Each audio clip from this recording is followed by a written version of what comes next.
En attendant de fêter son 90e anniversaire, le téléphérique de la Bastille est fermé jusqu'au 10 février pour des travaux de maintenance. Après 4000 heures de voyage annuel, il y a de quoi faire. Contrôle des câbles, coulage de culots ou échange des axes de poulies.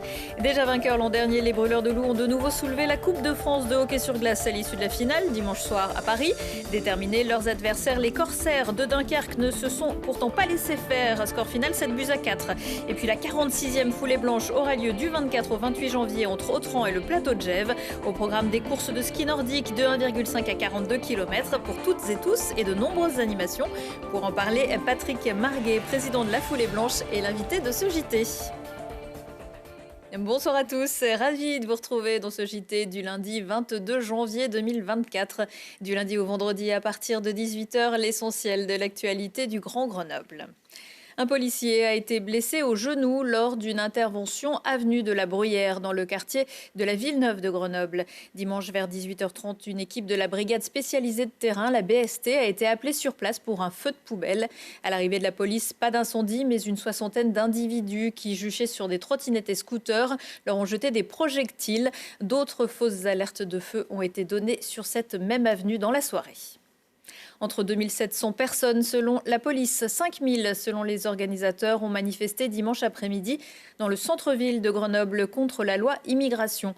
Environ 160 cortèges ont eu lieu dans toute la France à l'appel de plusieurs syndicats, organisations et de plus de 200 personnalités, notamment artistiques. Le Conseil constitutionnel doit rendre sa décision sur la légalité du texte voté à l'Assemblée nationale ce jeudi. Comme à chaque même période de l'année, le téléphérique de Grenoble est fermé pour quelques semaines pour maintenance. Des contrôles et des travaux indispensables pour l'attraction touristique la plus courue de la capitale des Alpes. Le plus gros du boulot concerne les câbles. Camille Avon. 184 000, c'est le nombre d'heures qu'a fonctionné le téléphérique de la Bastille cette année. Pourtant, les bulles de Grenoble sont actuellement à l'arrêt pendant 5 semaines pour cause de travaux d'entretien annuels sur la remontée mécanique. Deux systèmes de câbles permettent d'assurer le fonctionnement du téléphérique, le câble tracteur qui tracte les cabines à la montée et le câble porteur qui soutient toute la structure. Une opération plus lourde et plus longue que les entretiens réguliers et qui nécessite d'être renouvelée. Il y a des contrôles de câbles courants. Le câble porteur il est divisé en plusieurs zones. Il y a une zone qu'on contrôle tous les ans.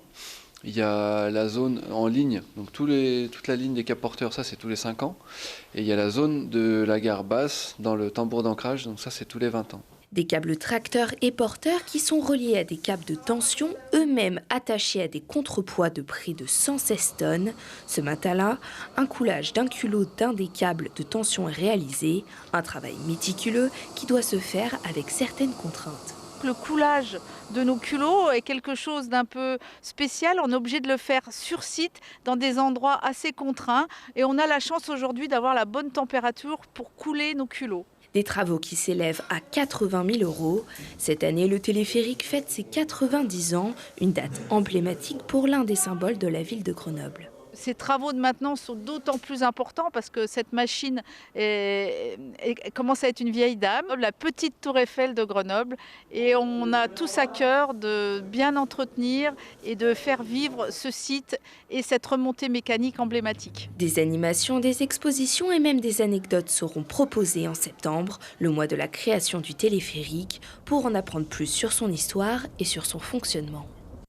Le téléphérique rouvrira au public le samedi 10 février à 10h. Dans le cadre de l'anniversaire, si vous avez des anecdotes avec le téléphérique, la régie attend vos histoires sur le site bastille-grenoble.fr.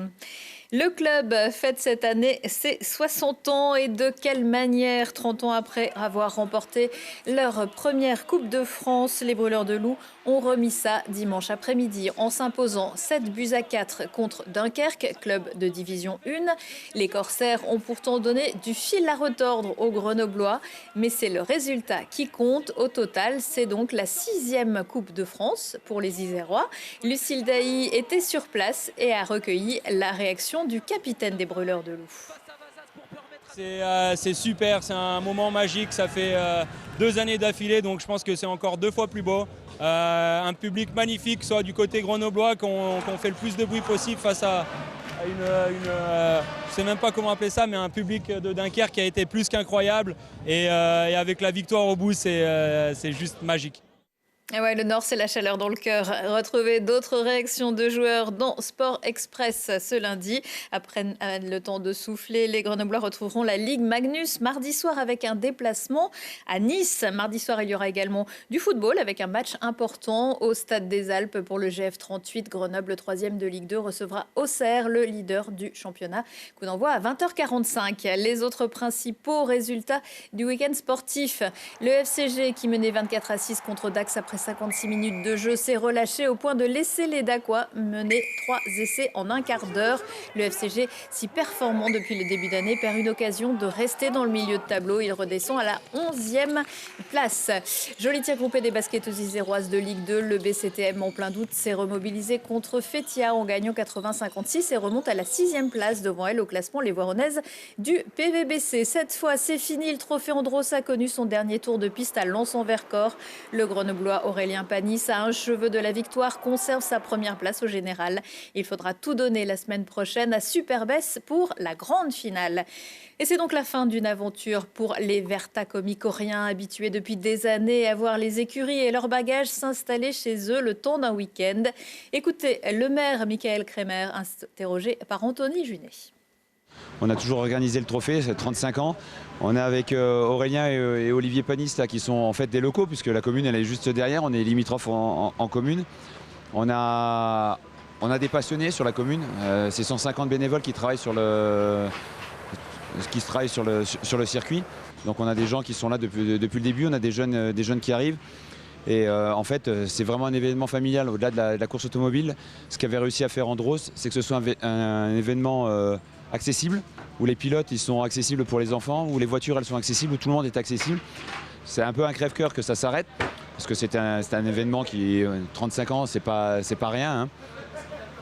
Bon ben voilà, c'est comme ça, on peut comprendre aussi, et puis c'est vrai que c'est de plus en plus difficile, on ne peut pas nier qu'aujourd'hui, tous les jours on scrute la météo pour savoir si c'est possible ou pas, même pour l'exploitation de nos domaines skiables.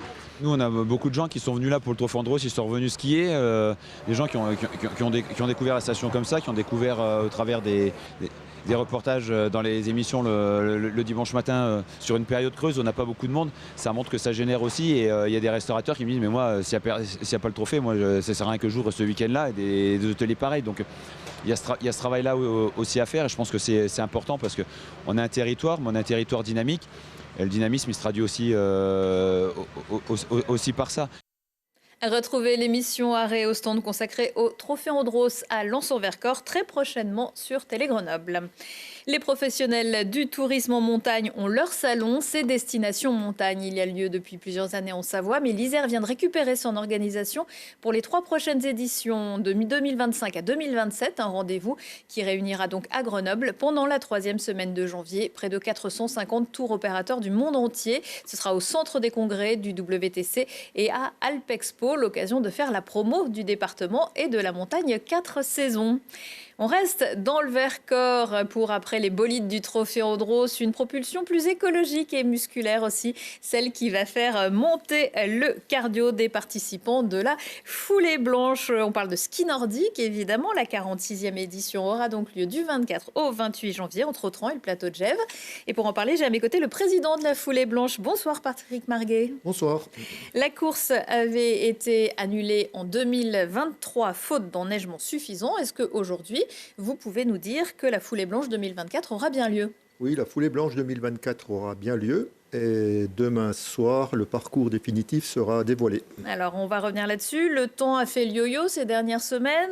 Chaud-froid, chaud-froid. Comment est-ce que vous avez fait? Vous avez fabriqué de la neige avec des enneigeurs, vous avez stocké de la neige, vous avez utilisé ce qui était tombé, le mis de côté?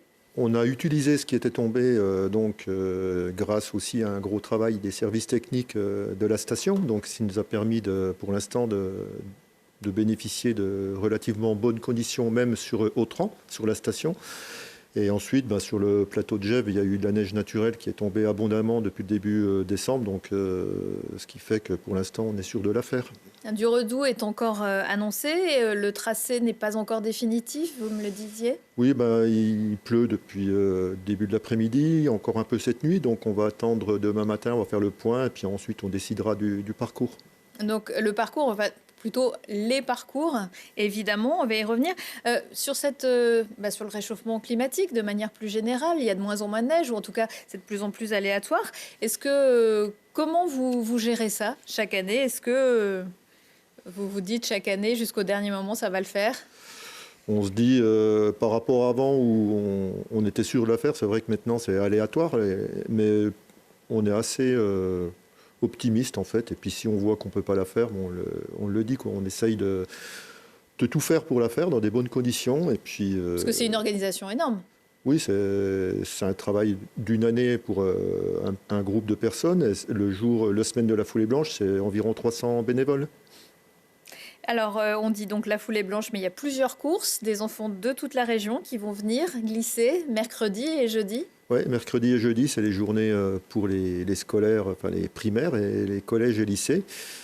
Donc à peu près environ 1600 jeunes et enfants sur les 2 jours. Donc ils viennent à Autrans pour faire du ski et puis ensuite de bénéficier de différents ateliers de découverte et autres. Et eux, ils auront peut-être la chance de pouvoir skier dans le village, ce qui n'est pas garanti pour dimanche. Ils pourront peut-être skier en bas parce qu'ils ont besoin d'un parcours simplement plus court de 4-5 km. Donc j'espère qu'on pourra leur proposer ça et puis qu'ils en profitent.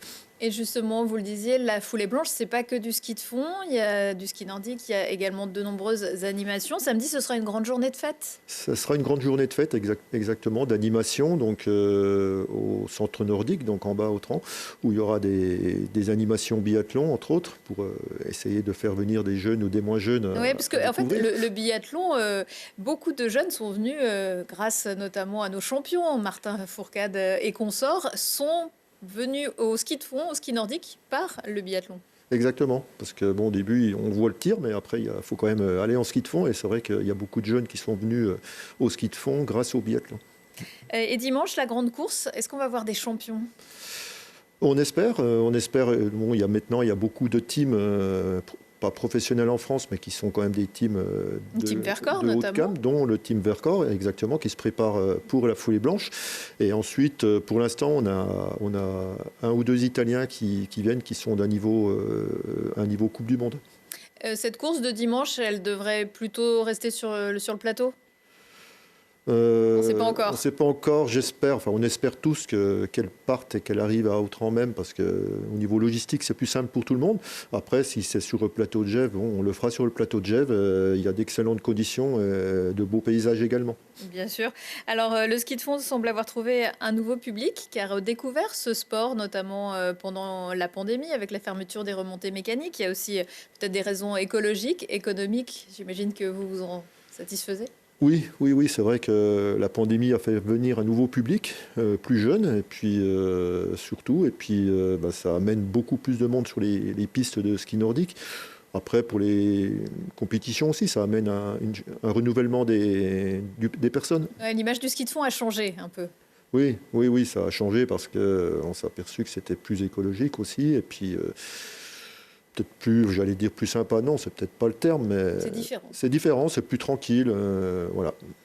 Tranquille, ça n'a pas l'air d'être très tranquille quand je vois la jeune femme qui monte là, elle se donne à fond quand même. Alors si on rate la foulée blanche, tout n'est pas perdu. Il y a le défi hivernal qui a été mis en place il y a quelques années. Rappelez-nous comment ça fonctionne. Le défi hivernal, en fait, c'est via une application foulée blanche qui est gratuite. Et en fait, on se challenge entre collègues ou entre amis sur des parcours définis. Et on a le temps de son parcours qui vient tous les soirs sur le site de la foulée blanche. Et c'est vrai qu'on avait mis ça en place l'année de la pandémie, quand on n'a pas pu le faire. Et ça a attiré beaucoup de monde parce qu'il y a ce défi. Et en même temps, il y a certaines personnes qui aiment peut-être pas se mélanger, enfin être dans une masse, voilà, et qui viennent ça. Puis après, on a aussi des compétiteurs de haut niveau comme le team Vercors qui joue le jeu.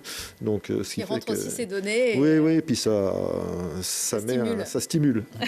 Alors pour la foulée, il est encore temps de s'inscrire, évidemment. Oui, jusqu'à, je ne veux pas dire de bêtises, mais au moins jusqu'à jeudi soir. Ouais, mais le plus tôt, c'est toujours le mieux, parce que je crois que jusqu'à après mercredi, le tarif sera majoré. Non, on va le laisser normal, parce que bon, justement, on sait encore pas sur quel parcours on le fait. On sait qu'il y a des personnes, selon le parcours, qui vont peut-être décider de faire 42 ou 21. Donc, ça sera prolongé, qui téléphonent tous à la foulée blanche ou qui regardent sur le site lafouleeblanche.com. C'est ça, ouais. Merci beaucoup, Patrick Marguet. Merci beaucoup de m'avoir accueilli.